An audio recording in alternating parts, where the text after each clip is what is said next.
Hello my beautiful and handsome followers. So I'm here in Davao City as always. And medyo luwang ako now. Kaya I'm trying to look for some strays, no? Dinhi sa kalsada nga kung asa ko nakapark. So this is near Obrero. And mababa ko kay na ako yung mga suki dito. I don't know how at this holy hour kung naa ba sila. I-check na ako kung naa pa ba sila.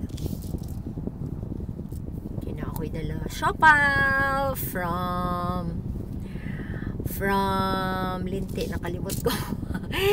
Shopal nga akong gibay sa nakalimot ko. Basta na ako'y gibay na shopal for them.